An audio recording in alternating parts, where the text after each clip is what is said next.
Good evening. I hope everyone has had a good day. I will apologize in advance if this one stutters and starts a little. I may be, there may be a MMO patch that's coming out that I'm desperately trying to get in the background. So if I'm a little jerky, sorry, Eorzea needs me. I hope everyone has had a good day. Sorry if I sound a little sniffly. I don't know where my allergy meds have gone, so I've been sneezing a lot lately. But hopefully, I won't sneeze a bunch during this tonight. Also, I need to kind of apologize. Last time I said that we were going to be doing Scarlet, so the sequel to Cinder. That's not the one I went with. I went with the other option. Why am I?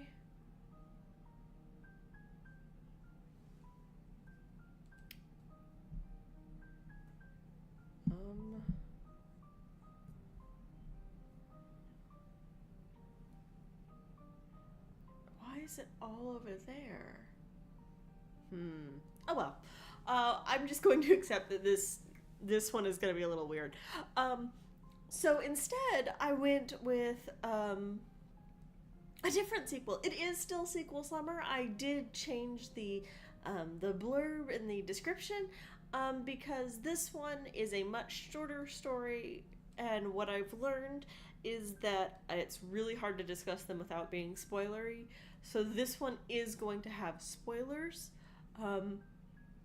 Both for the previous book and for this one. So if you don't want spoilers for anything in the what is the name called? Myth Adventures series? I think the name of the series is Myth Adventures. If you don't want any spoilers for that, that's perfectly fine. But if you don't mind, this is what we'll be talking about tonight, is the next book in that series. So with that, let's get started. As per usual, this is meant to entertain and inform. I do not hold any of the rights to the works, and I hope you enjoy. This is one where I did find the artist for one of the covers, so I will have that to show you. There are many, many covers that you can find. It's just really hard finding the artists for them. And the cover I have is technically not for the individual book. I have it in an omnibus. Why did that not do anything? Oh, the buttons, they do nothing. Hang on. There we go. So we are talking about Little Myth Marker by Robert Lynn Asprin. As with the rest of the books in this series, the name is a pun and the word myth is used to replace something else. So that is where that is going. Publishing details. Much like the previous book we discussed, it was published by Donning Company in 1985 as opposed to 84. It is part of the series. This is book 6 of the Myth Adventures. If you will recall, I wasn't aware originally that I did not own books 1, 2, and 3. I own books 5, 6, and 7. Was born in 1946 and passed away in 2008. He began the Thieves' World anthologies and wrote Fool's Company, which were his Thieves' World and Fool's Company, and then the Myth Adventures were the big ones. They are... I've only read the Myth Adventures, but the descriptions of them are of similar mind in that they seem to be fast and fun reads. And we'll get into that in a bit. So what do you need to know? You have a human main character. It is a fast and fun read. I said we would get into that. There's a fine line between literal and figurative and archetype twists. This is your last warning. Past this point, there will be spoilers, both for Little Myth Marker and for Mything Person. So, if you proceed, be aware there are spoilers. So your human main character is still the Great Skeeve. The Great Skeeve is back. You see a lot more of his dynamic with the people he lives with, and how he processes things. So in Missing Person, it was him and two of the people that he lives with going to save his partner, and the misadventures in Limbo. This is different. This takes place where he does business and bases his business out of. His business is magic. And so you see more of what a day-to-day looks like for him. It is wacky and zany and a great deal of fun. He stands as both a stand-in for the reader, because he is human in a world full of non-humans. Like, there are other humans and human-like beings. He does describe some people as human-like. But he is very much a human. But he is also a character in his own right. So he is not a blank slate for the reader to step into, but he is a relatable connection. So when he says, "Oh, I've forgotten it's unusual that my partner is a lizard man with gray scales and yellow eyes," he's forgotten that. That's in there for us as readers. But Skeeve is a lot of fun. As was very apparent in Missing Persons, Skeeve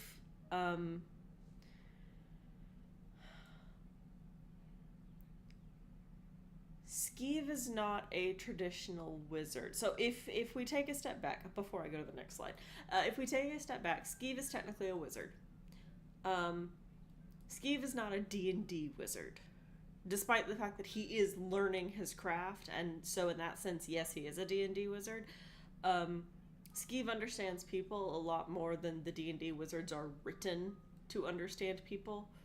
He would slot more in line with a charisma caster, so a sorcerer, a warlock, or a paladin, or a bard.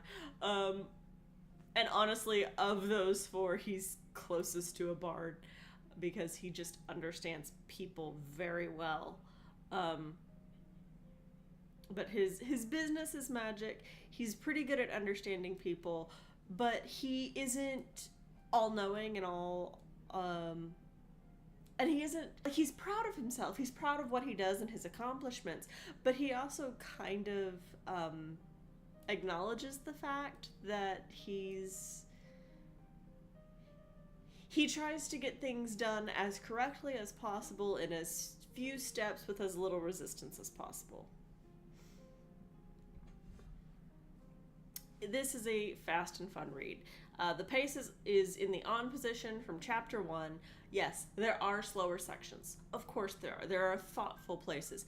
We'll get to this on a later slide, but there are places where, like, deep questions are addressed. But they're, like, abruptly broken by Gleep the Dragon, as we saw on that cover, or a Dragon Poker High Roller. So this is different. This is not a Dragon Poker High Roller. Dragon Poker is the name of a specific kind of poker that is absolute nonsense. Oh, what is the name?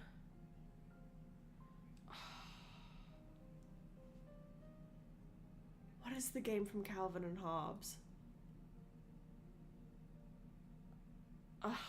It's basically like that, where the game is made up as it goes, except allegedly there are, in fact, actual rules to Dragon Poker, but they are so crazy and nonsensical that there might as well not be rules. I'm trying to contain my... I gotta go look this up. Hang on a second, guys. I have made a reference to something that I know and have suddenly forgotten, and... what is the game in Calvin and Hobbes?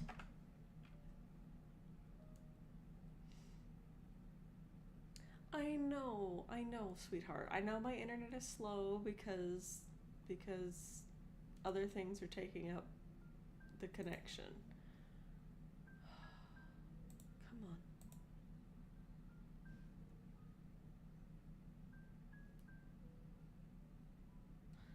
It's just a really quick.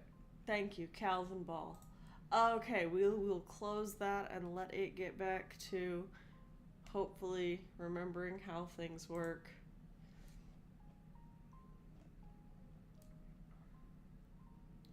All right, please keep working. Calvin Ball. That's the game. Dragon Poker is a bit like Calvin Ball. There is a fine line between literal and figurative. So there are a lot of puns in this. There are a ton of spells and magic effects. It is a zany fantasy adventure. That is the whole point of this series. There are some things that sound figurative that are in fact literal, and some of the fun of the book is figuring out which ones are which. There's a spot very early on where Marky, excuse me, Marky, who is the little girl, Little Myth Marker, she's trying to talk to Gleep, not Gleep is the dragon. She's trying to talk to the Great Skeeve, and he's asking a little bit about her, and she's like, oh, well, I was in year 3 of elemental school, and then he's like, oh, elementary, and he moves on, and you're also thinking, oh, year 3, yeah, cool. No, that is a literal, that is not a cute slip. That's a real thing. There are I don't want to give away everything. There are certain things that come up that absolutely sound figurative, and they are not. And then you have archetype twists. So these are all spoilery, but they're all kind of important to explain why the book works so well. So what if your mob bodyguards were also smart, but in a different way and only seemed dumb on the surface level? There are 2 mob bodyguards that are assigned to the Great Skeeve, and they are both intelligent in different ways, and it's not...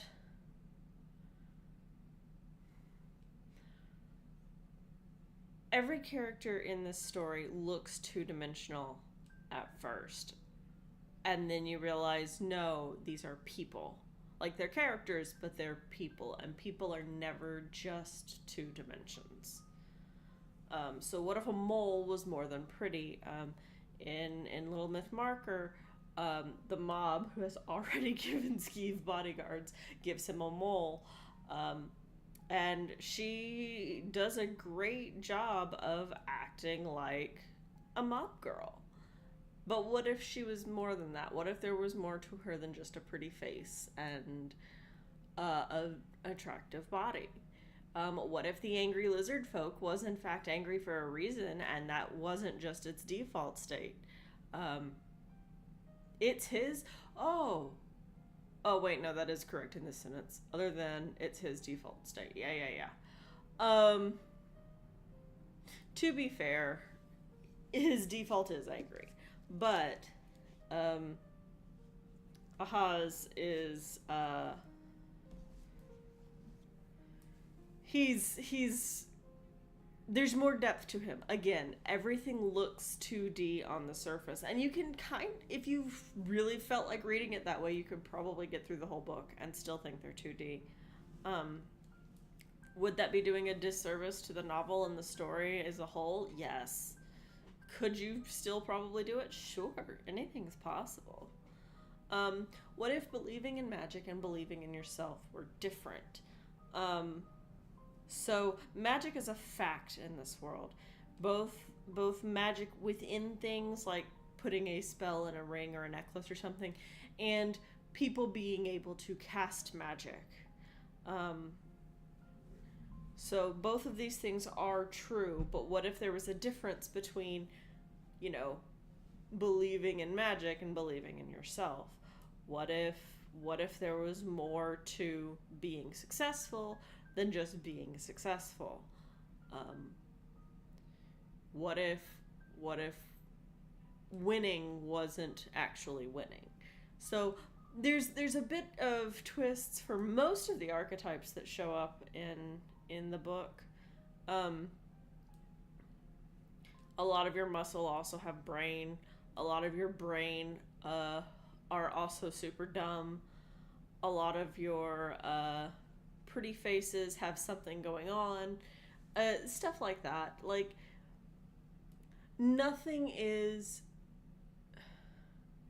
Considering when it was written, it might have been... Even then, it wasn't written that long ago. It's not a great shake-up. It's not reinventing any wheels, but it is a nice poke and a nice reminder that nobody is just what they are on the surface.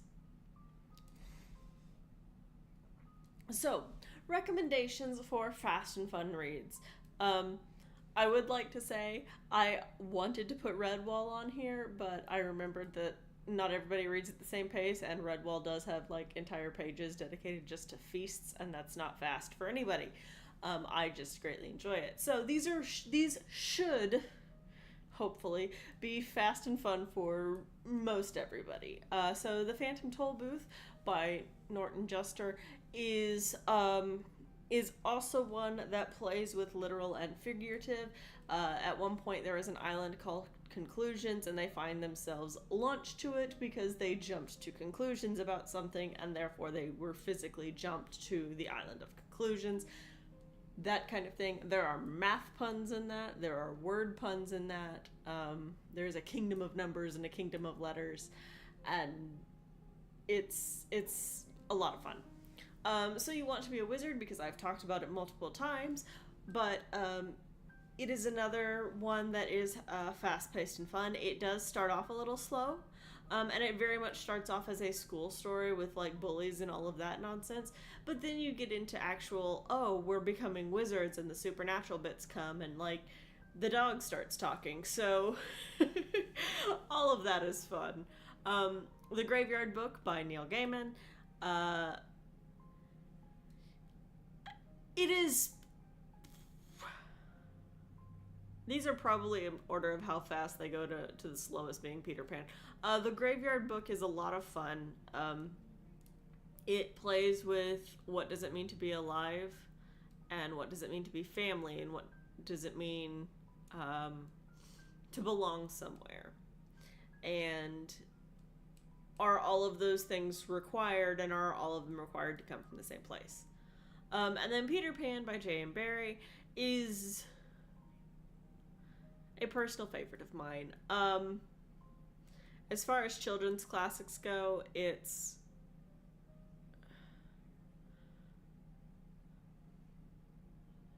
How do I explain this?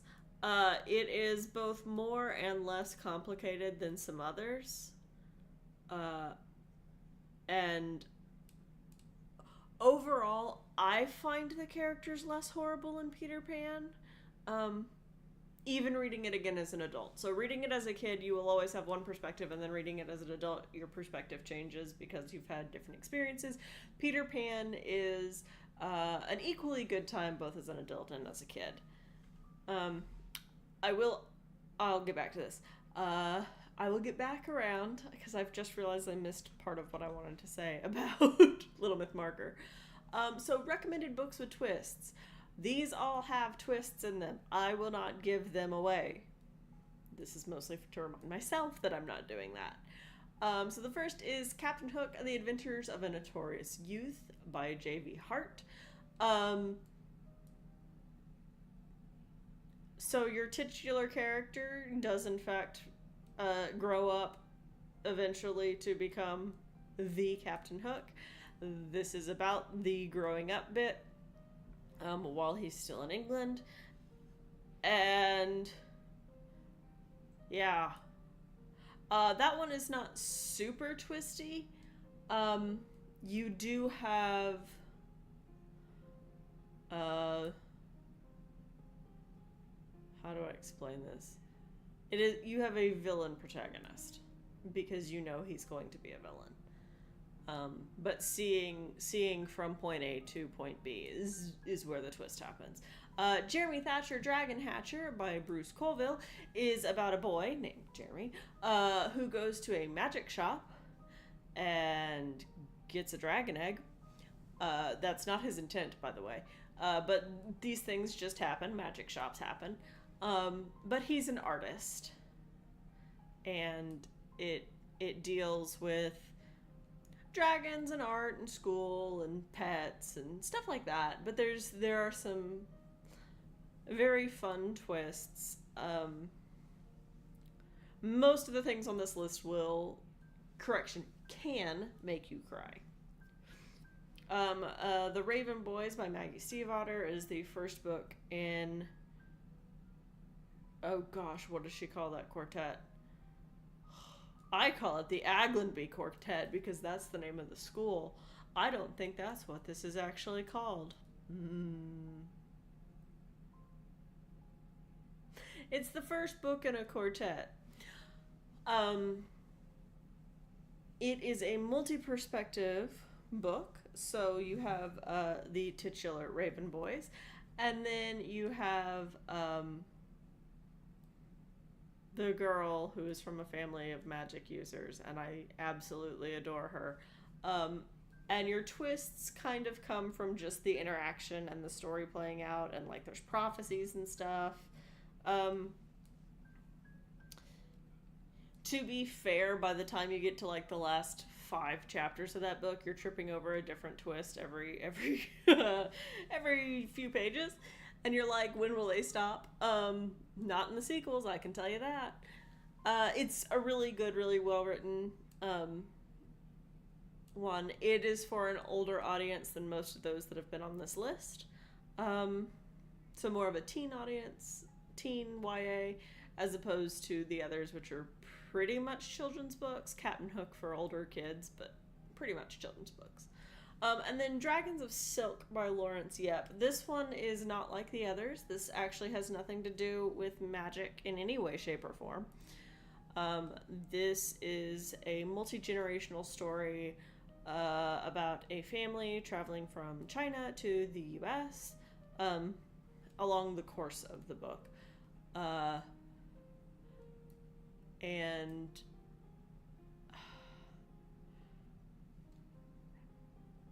the myth of the weaving girl and the process of silk making and oh, my brain is saying dress crafting, and that's not what I mean. Tailoring. Well, tailoring? Creating clothing, creating both from the raw base and from the act of actually cutting the fabric and designing the clothing. Designing, that's what I'm thinking of. Good grief. So this covers a much wider range. It is not fantasy. It is fiction.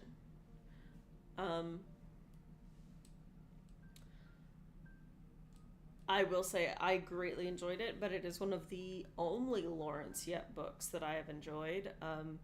My personal bone with Lawrence Yep is that so many of his books have dragon in them, and as a child who wanted to read about, the fire-breathing, has wings and scales kind of dragon, all these historical fiction were not what I was looking for when they have dragon in the title. But this one I really enjoyed.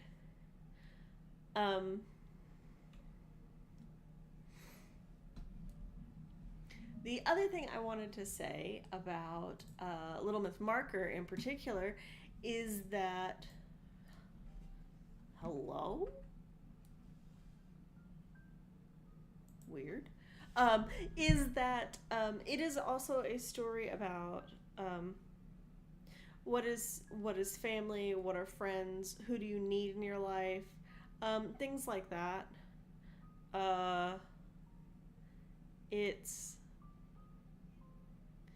It's kind of just a delight. for such a short, it's like 100 pages, 120. Hang on.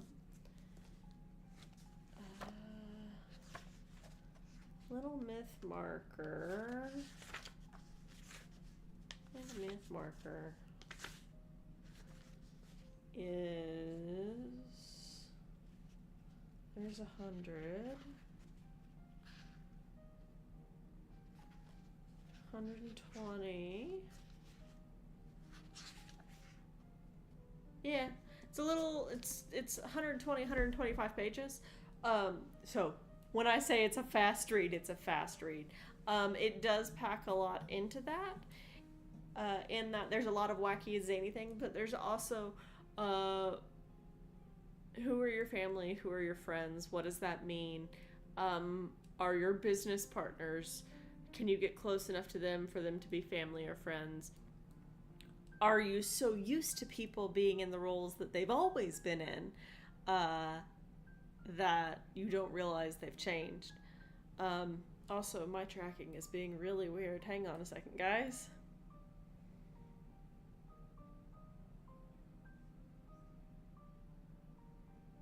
Okay, that looks better and is working much better, and I've been facing the side slightly. Wonderful.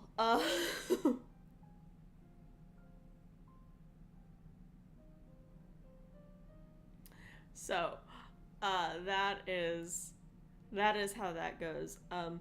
I am a sucker for a good found family book. It's part of the reason I enjoy Critical Role and other like D&D based things. It's part of why I like Lord of the Rings. Like, it's down on the list somewhere. There are many other reasons, but found family is always a super nice thing. If the family you were born into, you get along with them, that's always like great and a bonus, but that's never guaranteed.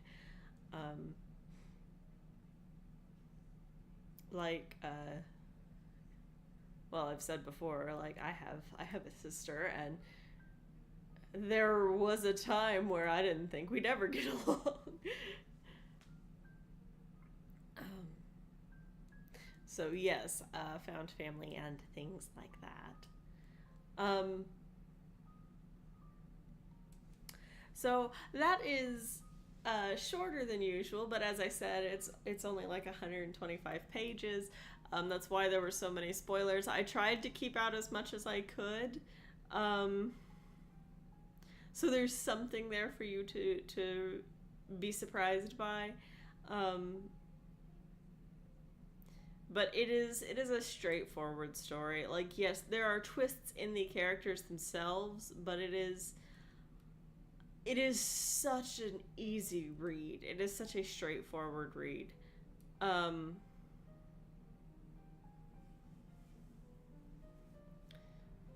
all of the words are easy. I guess that is fair to say. Some of the words are convoluted. Oh, excuse me. And then some of the words are puns just because, like, demons are dimension travelers. So demon stands for dimension travelers. And then you're on Diva, so your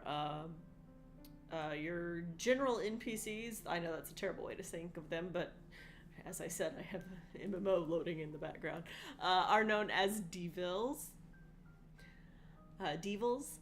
And yeah, that's only like a step away.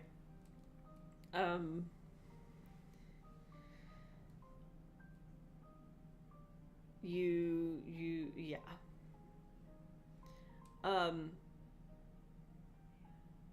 I will say that as someone who, oh, excuse me. So much for sneezes to be worried about. It's yawns. As someone who didn't realize that they had 5, 6, and 7, and I've read these books a couple of times, I always thought it was weird. There's a character that shows up about 3/4 of the way through, and I was always like, why is this guy showing up out of nowhere? Why does he say that he's the one that hired, I think he's the one that hired Guido. That doesn't make any sense. He's really weird. He dresses all in purple and lavender, for the record. Apparently he shows up in one of the earlier books. Probably books 1 or 2, if I had to guess. I will say that despite the fact that this is not a D&D story, reading it and reading like what some of the character strengths and weaknesses are, it reads a lot like a D&D story. So if you like D&D, you're probably going to like this. It's got a similar vibe.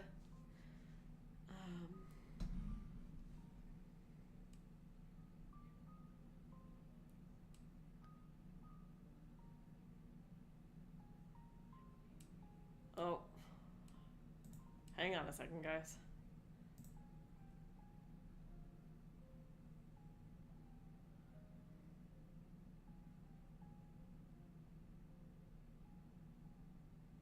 I think Eorzea gave up on fighting me for internet.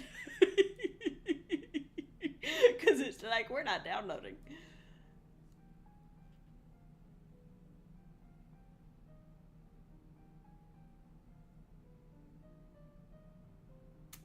Rude.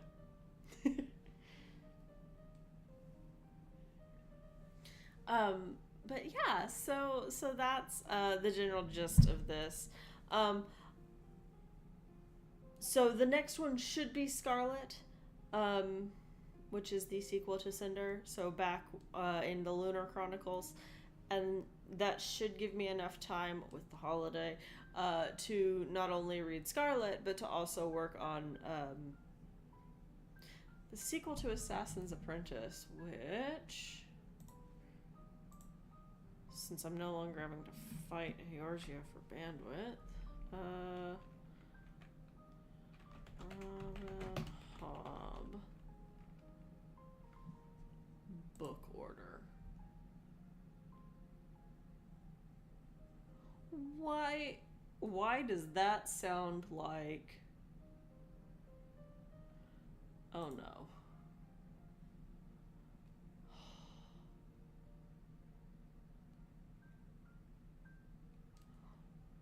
Why are they in that order? I'm sorry, I just realized that is not the order I would have put them in. I'm not the author though, so I guess they can put it in whatever order they want. Huh.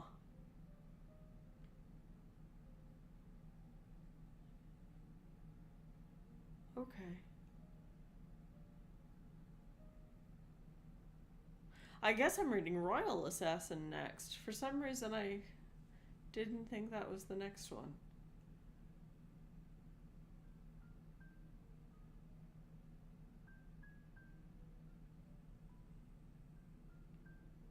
What kind of nonsense? I mean, thank you for having everything out in a list on your website, Robin Hobb. That's hugely helpful. Oh,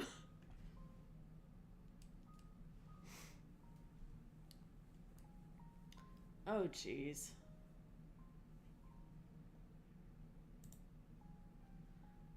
Yeah, I think my thing gave up. Okay.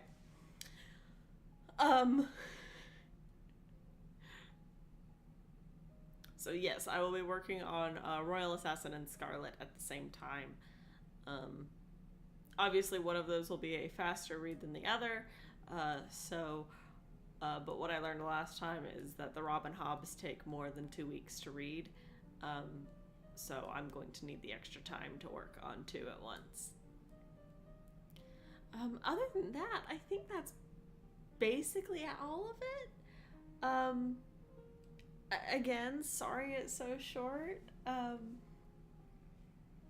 book is short, which, like, I know shouldn't be the excuse, but it gets harder to talk about things without being very spoilery if it's super short.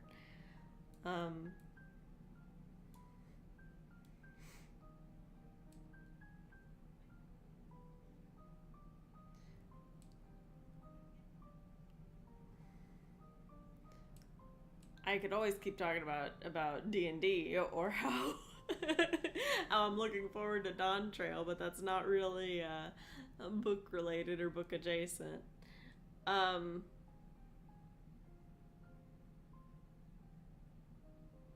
so like I said, the Lunar Chronicles should be up next.